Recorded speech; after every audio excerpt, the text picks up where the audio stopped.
me and a friend felt like we were supposed to go on a 2-week visit into Iran. And had a great time. And fell in love with the country, fell in love with the people. While we were leaving the country, it was crossing the border. We hand in our documents to be stamped out of the country, and we didn't get them back. And it was about 6 hours later that they finally came back to us and said, there's a problem with your documents. And the reality is that I had dealt with before I went, like, what if you have a problem? What if there could be complications being an American? Yeah, it all came to the surface. And I realized, wow, I could really have a problem like this is for real. And yeah, in my walk with the Lord and in many dangerous places, I've always seen God come through. And all of a sudden, the thought hit me, well, what if this is different? They separated me and my friend, took me into another room, and there they beat me for about 6 hours, kicking me and hitting me. After those 6 hours, they dragged me back down to the lobby where I met my friend again, who had been beaten in another room. They put us in prison clothes, and they blindfolded us again, and then they led us down this basement, and they put me into one prison cell and my friend into another one. And there I was in prison in Iran. It was out of my hands. There was nothing I could do. Either God would do a miracle or I would stay there. There was no sense of feeling God. I felt like God was far away. All I could really trust in was His character, and that His character would be true no matter what I was feeling and no matter what circumstance I was going through. They put me in a cell in isolation, had a light in one corner, and that was on 24 hours a day. It was in the winter time. There was actually snow outside, but the heater didn't work well. They only let me out of the room to be interrogated, which was once a day or sometimes not at all. And then they would lead me down this hallway and take me into the interrogation room, which was an ugly room. It had blood stains on the floor, very dark and murky. It was definitely the most terrifying part of the whole experience. The beatings would start, and it would be slapping in the face, hitting in the stomach, sometimes kicking. I struggled with faith. Was God with me? Did He love me? If God's good, why would He allow me through the situation? And I remember one day I woke up and I was done, inside. And I remember waking up that day thinking to myself, if I'm going to be here the rest of my life, why not check out? My only thought was not to stay there.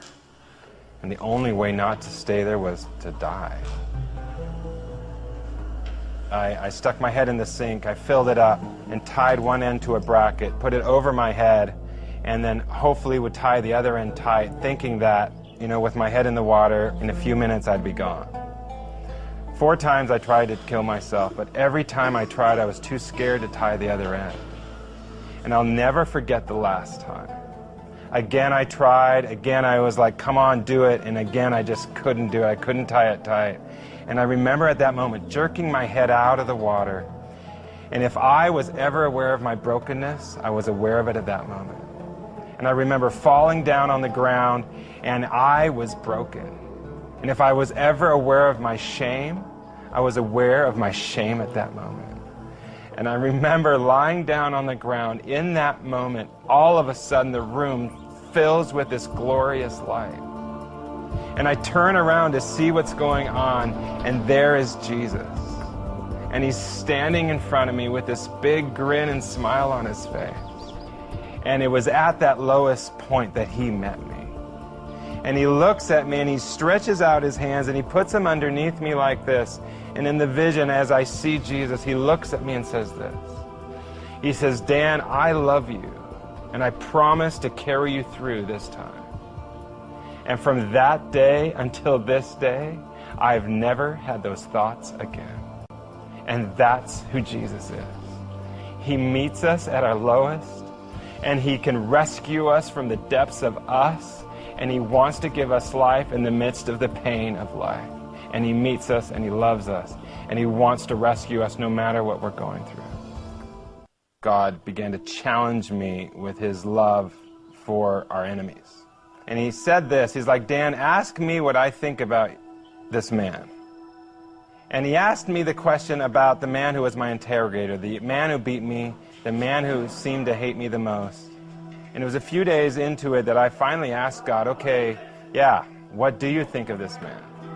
And at that moment, yeah, my heart opened up and I began to see God's love for this man. How he loved him from the beginning, how he made him, how he loved his family.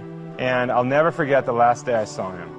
I remember on this day thinking, oh my gosh, what's he going to do today? And at that moment, I remember looking at him and I said this.